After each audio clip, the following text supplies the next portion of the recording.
Asia cup শুরুর আগে অনুমান করেছিলাম যে এবারের আসরটা একদম নিজের করে নিতে পারেন মুস্তাফিজুর রহমান, কারণ সংযুক্ত আরব আমিরাতের কন্ডিশন, দুবাই হোক আবুধাবি হোক, সেখানকার উইকেটগুলো মুস্তাফিজের জন্য ভীষণ রকম সহায়ক এবং তার বল এখানে প্রচণ্ড রকম ইফেক্টিভ হয়ে উঠতে পারে। সেটার প্রমাণ আমরা দেখেছি গুরুত্বপূর্ণ দুটো ম্যাচে।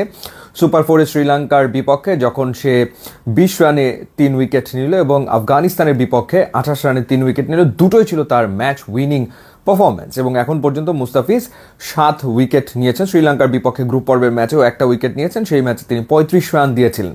সো মুস্তাফিজ সুপার ফর্মে রয়েছেন এবং ইন্ডিয়ার এগেনস্টে নিশ্চিতভাবেই বাংলাদেশের তুরুপের তাস মুস্তাফিজ হতে পারেন। কিন্তু মুস্তাফিজকে ক্যাপ্টেন শ্রীলঙ্কার এগেনস্টে সুপার ফোরের ম্যাচে ব্যবহার করেছেন মূলত পাওয়ার প্লের পরে এবং ডেথ ওভার স্পেশালিস্ট হিসেবেই তাকে ব্যবহার করা হয়েছে। ইন্ডিয়ার এগেনস্টেও আসলে সেটাই করা হবে। সেই ক্ষেত্রে নতুন বলটা তাসকিন হাতে নিয়েছেন এবং তাসকিন এখন পর্যন্ত 5টা উইকেট নিয়েছেন। যদিও তিনি একটু খরুচে আসলে ছিলেন, কিন্তু তারপরেও গুরুত্বপূর্ণ 5টা উইকেট তিনি এখন পর্যন্ত নিয়েছেন। এবং তাসকিনের পারফরমেন্সের কথা যদি বলি, শ্রীলঙ্কার এগেনস্টে 37 রান দিয়ে 1 উইকেট নিয়েছেন, আফগানিস্তানের এগেনস্টে 34 রানে 2 উইকেট নিয়েছেন, হংকংয়ের বিপক্ষে 38 রানে 2 উইকেট নিয়েছেন। সো এখন পর্যন্ত 5টা উইকেট নিয়েছেন।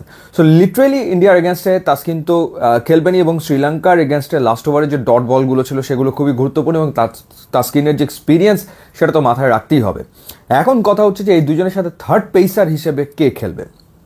শরীফকে খেলানো হয়েছে 2টা ম্যাচে, শ্রীলঙ্কার বিপক্ষে 2টো ম্যাচে তাকে খেলানো হয়েছে এবং সুপার ফোরের ম্যাচে সে 49 রান খরচায় কোনো উইকেট নিতে পারেনি এবং গ্রুপ পর্বের ম্যাচেও সে উইকেট লেস ছিল। সো উইকেট সে এনে দিতে পারেনি নতুন বলে।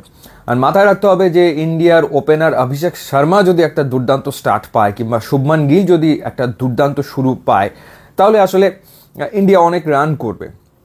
বাংলাদেশের চ্যালেঞ্জ হচ্ছে definitely as early as possible Indian ওপেনারদেরকে ফেরানো, স্পেশালি অভিষেক শর্মাকে কিংবা শুভমান গিলকে কিংবা সূর্যকুমার যাদবকে। এখন সেই ক্ষেত্রে শরীফুলকে বিবেচনা করা হবে বলে আমার কাছে মনে হয় না। সেই জায়গাটাতে এখন অপশন দুটো, তানজিম হাসান সাকিব এবং মোহাম্মদ সাইফুদ্দিন, যে কোনো একজনকে বেছে নেওয়া হতে পারে। কারণ শরীফ মূলত হচ্ছে গতিটাকে ব্যবহার করতে চায়, আর ইন্ডিয়ান ব্যাটারদের ক্ষেত্রে যত গতি তত তাদের জন্য যেন সুবিধা হয় শর্ট খেলতে। তারা বোলারদের পেসটাকে খুব সুন্দরভাবে আসলে কাজে লাগাতে থাকে, সেটা আমরা সবগুলো ম্যাচে আসলে দেখেছি। তো সেই জায়গাটাতে স্লোয়ার করার ক্যাপাবিলিটি যাদের ভালো রয়েছে, চেঞ্জ অফ পেস যারা ভালো করে, তারা তুলনামূলক হয়তো ইন্ডিয়ার এগেনস্টে বেটার করতে পারে। সেই জায়গাটাতে তানজিম সাকিব এবং মোহাম্মদ সাইফুদ্দিন তাদের ভালো করার সম্ভাবনা রয়েছে। তানজিম সাকিবকে 2টো ম্যাচে খেলানো হয়েছে এখন পর্যন্ত এবং তানজিম সাকিব যেমন পারফর্ম করেছেন সেটা যদি আপনাদেরকে একটুখানি জানাই। তানজিম সাকিব শ্রীলঙ্কার এগেনস্টে 23 রানে 1 উইকেট নিয়েছেন, হংকংয়ের এগেনস্টে 21 রানে 2 উইকেট নিয়েছেন। সো ওভারঅল কিন্তু তিনি খারাপ বল করেনি, ভালো বল করেছেন। আর মোহাম্মদ সাইফুদ্দিনকে সেভাবে করে আসলে খেলানো হয়নি, বা মানে এখন পর্যন্ত এশিয়া কাপে খেলেনি, বা এর আগেও খুব বেশি ম্যাচ খেলেনি। পাকিস্তানের এগেনস্টে একটা ম্যাচ খেলেছিল, 35 রান করেছিল ব্যাটে।